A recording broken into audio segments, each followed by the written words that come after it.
I'm Sidney Wolfe. I am a physician, and I, until a few months ago, was the founder and director of the Health Research Group. I'm now still working here, but happily I have someone who is the director who will do as good or a better job than I. The Health Research Group was the first part of Public Citizen back. It'll be 42 years ago next month. And we have spent a lot of effort on a couple things. One, trying to get the FDA to take dangerous drugs off the market. We published a book 25 years ago this year called Worst Pills, Best Pills, which some of you know about. We have a newsletter called Worst Pills, Best Pills News. But we've also done a lot of work on what needs to be done to the healthcare system as opposed to what is being done to the healthcare system. Sally Brown reminded me, I remembered it, I can't remember what year it was, I'd spoken at the Gray Panthers National Convention way back when, and we go back about the same time you do. As many of you know, the organization has been in effect for 42 or 3 years, but someone, a talk show host, if I remember correctly, called it the Gray Panthers in 1972, which is about the same time we started. So I love this organization. I have resisted for the 26 years since I became of age joining AARP because I despise that organization. I've written a number of articles. I went back, just thinking about speaking to you for a few minutes, I went back to something I wrote in 1991 when it was clear from documents we got without difficulty from AARP that they were making then a mere several $100 million a year profit selling health insurance. And it was Prudential then, and whoever the highest bidder is what it is. And so this is an organization that's really a business masquerading as a public interest organization. And you are the best public interest organization representing older people. We represent older people too, but some of them are not gray, as I am and many of you are. So I'm fond of this organization, and one of the things I'm excited about is welcoming you here and letting you know that starting about 5 or 6 months ago, we hired really for the first time a full-time healthcare lobbyist. Dave Sterrett, please stand up. Over here. So Dave is doing nothing.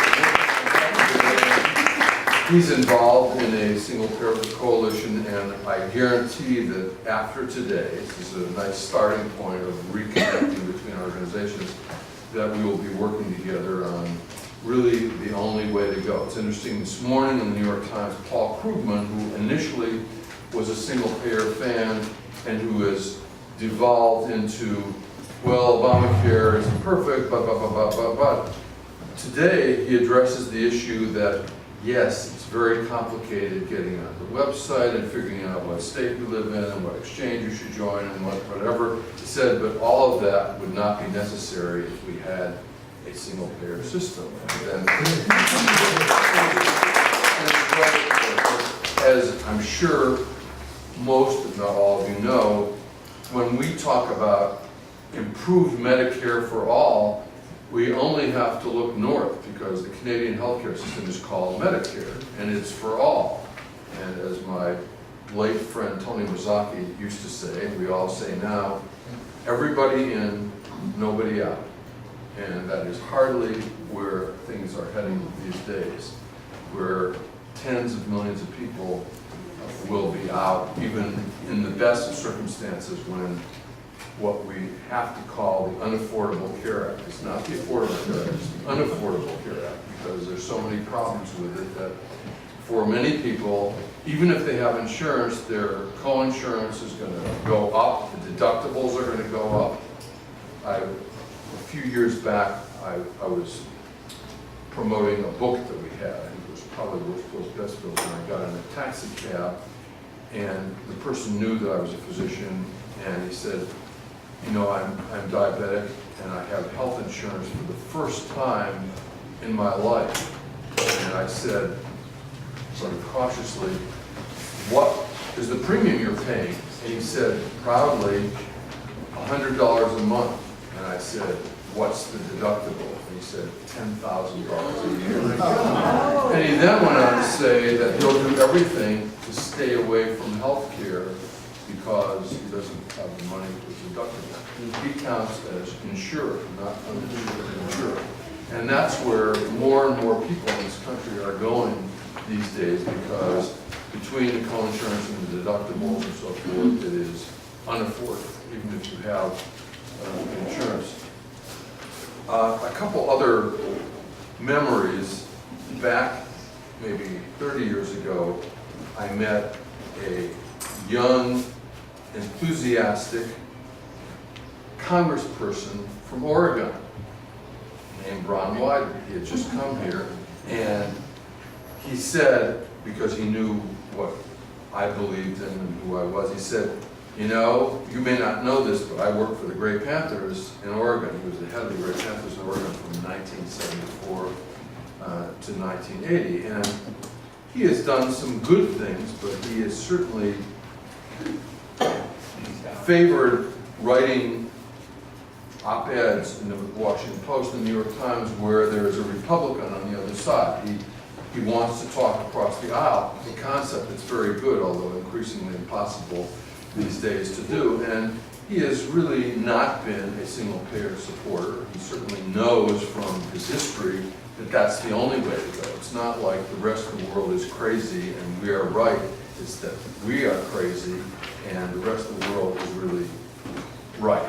There isn't any country in the so-called developed world, I wonder what the developed world is more and more each year, who doesn't believe health care is a right, everybody in and nobody out. So other things that we share in common besides single payer is the whole issue of both the dangers and costs of pharmaceuticals. I was glad but not surprised to see the Gray Panthers going after Medicare Part D because it was basically a giveaway to the pharmaceutical industry. And it's gotten worse and worse. I mean, they have, quote, as they say, fixed the donut in the hole and all that, but the prices of drugs are unaffordable, out of control, again, compared to other countries. We do not do well in comparison to other countries in terms of cost, the lack of cost control, and that's why we have so many people who are uninsured. When we first published, as I mentioned, say hello to Marion.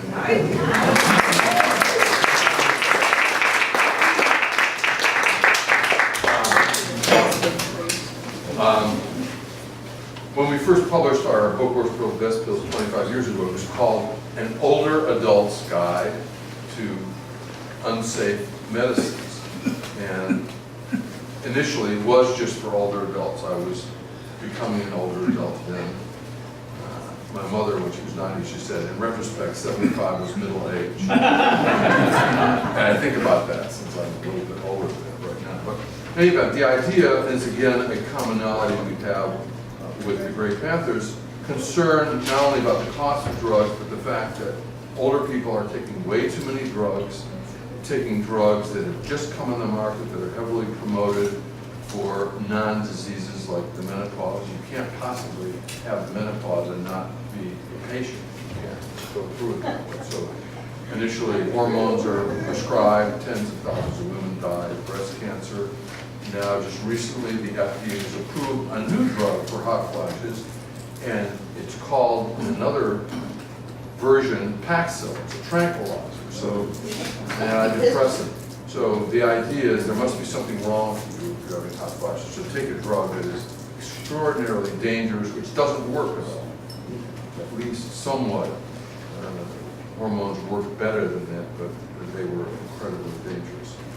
So I could go on for a while about all the things we have in common, but I think the main thing is I pledge on behalf of Public Citizen, Dave Sterrett, and other people here to be working more and more closely with you over the years, because that's where we belong together.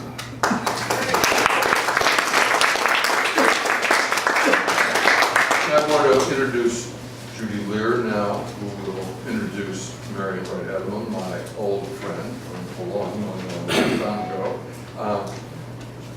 Judy has been the national chairman of this, chairperson of this organization, and has been the executive director, and I am pleased to turn it over to her.